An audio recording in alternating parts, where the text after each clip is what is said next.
Rylan, you are very recognisable. Does that mean that you can't get away with doing naughty stuff in public? Yes and no. I have had some naughtiness abroad, but not as Rylan. An alter ego? Yeah, so I went away for the first time on my own. Got on a plane by myself. And was like, you know, I'm doing this to find myself. I wasn't, I was doing it to find a man. And I started talking to someone in a bar.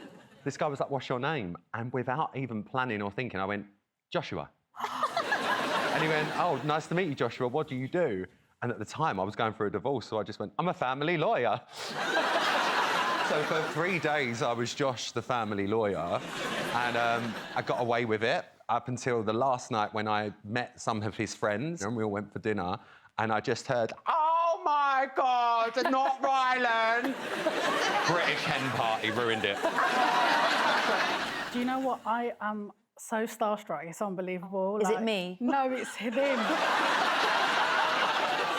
My mum loves supermarket sweep, yeah. She calls me, she's like, Fatiha, this Dale Winton, he never grow old, Fatiha. That's genuinely the biggest compliment I've ever got in my career. There was one time, so one of my first ever jobs was in cosmetics. And just before that, I was working in a clothes shop in the same shopping centre. And I hated it. I hated my manager. She was a bitch. She's not here, is she? No, don't, because she'll hit me. I ended up leaving that job and going to work for the cosmetic company. Right. And you sort of walk down this fire escape stairs, outside stairs, to get into the staffing. As I was walking, I got to the bottom step, and as I put my foot down, I was like, what the fuck have I just stood in? And it was a dead pigeon. Like, just, At the mucky stage? And no, at the worst possible stage, to the point when I think I was wearing, like, Ugg boots, and it was all in the grooves of my shoe. I walked into my uncle once covered in pigeon. Yes, sexually deviant and pigeon in the attic. So I've hobbled to the counter, and I just found, like, a foundation brush. Got right into the ridges, scooped it all out, and threw the foundation brush with dead pigeon in the bin. Sure. I've spied this manager that I hated. She come in proper cocky. She went, oh, here he is. So she was trying to show her. She went, go on then, make me over. And I just looked at her and I went, take a seat. I've got a very bad feeling about this. And I went, we should do a foundation colour match on you, shouldn't we? She went, yeah, whatever, go on, do what you want. So I went, just get your colour. So I reach into the bin to get the foundation brush out that I've just used on my shoe. I got the foundation pot, I mixed it together. I'd done her foundation and she went, oh, it's actually a really nice colour, it's a little bit bitty. I went, yeah, it's got exfoliating properties, have a lovely day. So after I was on X Factor, I had a residency in a club in Mallorca, so I used to fly out every Tuesday, perform 3 songs, fly back, and then I'd do Big Brother. Unforgivable on the environment. Yeah.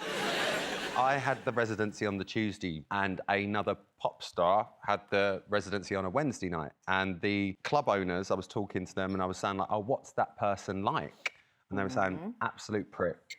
Treats us all like shit, really, really rude to people. Was it Lulu? It was Lulu.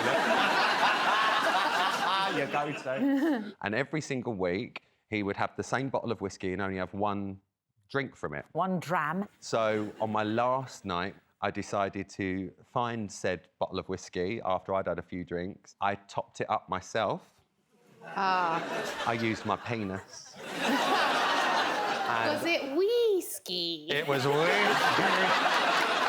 And I got a video sent to me the following day of said pop star drinking the bottle of whiskey. Dry from the bottle. Oh, whiskey sour. Literally, very sour. Whoa. Who was it? I'm never going to say who it was. Well, they Give could us a work it clue. out, though, because they would know. Oh, fuck, yeah. Yeah. I used to be in a boy band in Ibiza. We lived in this apartment complex of, like, 6 apartments. So there was, like, us, Take That and Westlife. Robbie Williams was next door. Kool and the Gang were upstairs. ABBA were up to the right. Amazing. It was like Fame Academy on crack. Kool and the Gang, we had a bit of an issue with. They were just very untrustworthy. They were lurkers. They were proper lurkers. And we used to leave our doors open, and I noticed that my sunglasses, they'd been robbed. Oi. Someone's walked into my apartment and they've robbed my sunglasses. And I went, it's fucking Kool and the Gang. I knew, you know when you just know? You know. I knew, I had the feeling. Absolutely. So Yep. I've marched upstairs, ready for an argument, thought I'm going to see one of them wearing them. No one's there, but again, doors are open. Thought, fuck this, I'm trashing your apartment.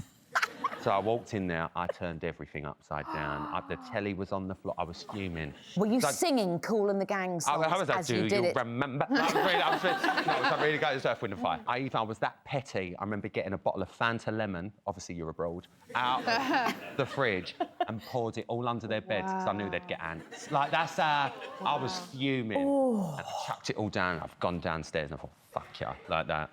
Come downstairs, I've heard them come in and they're all like, oh my God, something's gone on here, rah, rah, rah. And I'm like, yeah, fucking. We're like sitting down there, like the old lady downstairs. Yeah.